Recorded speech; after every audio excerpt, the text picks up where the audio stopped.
Picture this. You're a college hopeful and you've just applied to the school you've wanted to go to ever since you were young. After months and months of waiting, you finally get an email from them. You open it up, and what do you find? You've been waitlisted. That sucks, huh?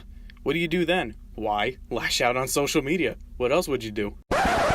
This is one way not to get into college. Do universities really look through your social media profiles and use what they find to sway their decision?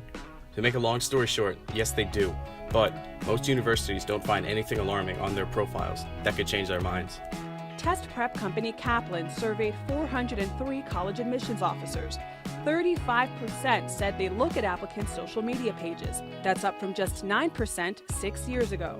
College recruiters actually do use most social medias, with sites like LinkedIn, Facebook, and Twitter being the most popular.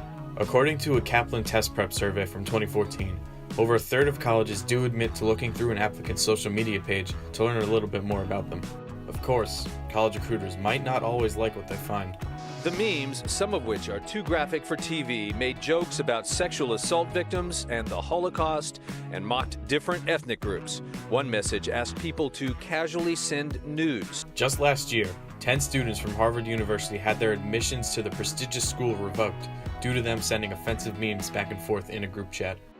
This is a clear-cut example of how not to use your internet freedoms, especially when dealing with a big-name school such as Harvard. Plus, schools still monitor your social media accounts once you've been accepted.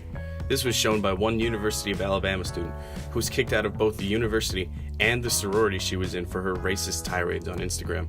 In two videos posted on social media this week on Martin Luther King Jr. Day, 19-year-old Harley Barber from Marlton, New Jersey, uses a racial slur for African Americans over and over.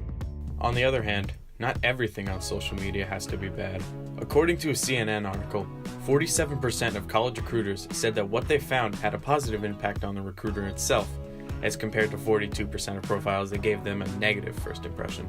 As a matter of fact, most places offer tips on how to brush up your social media profiles to make them look that much more presentable. For instance, this Princeton Review article talks about some tips to consider when applying for college. Some of these steps include: curate your online photo libraries to make sure there's nothing you don't want anyone else seeing, Googling your name, keeping your profiles positive, and checking your privacy settings. But the benefits don't stop there. Once you've been accepted to your university of choice, you can use your social media presence for a variety of different things, such as interacting with other students, sharing their opinions on certain things, and even allowing their followers to see what university has to offer so that others may apply. One scholar that I find relates to this topic is Marshall McLuhan with his "The Medium is the Message" talk. This theory talks about how the medium used to deliver something, whether it be online or in print, affects the reader and society, as well as how the content of the message affects society. You could post something on social media and have it mean one thing, but someone else could read it and interpret it in a completely different way. Make sure you use your words carefully. So now that you've heard both the positives and negatives in social media when talking about college and the application process, what should you be really taking away from all of this? You never know who's really out there watching you online. Even one small little slip-up could impact your whole future, as crazy as that sounds. Don't go venting on social media about colleges. If you really do need to lash out on social media, please just don't make it a big thing. Just say what you have to say with minimal damage and move on.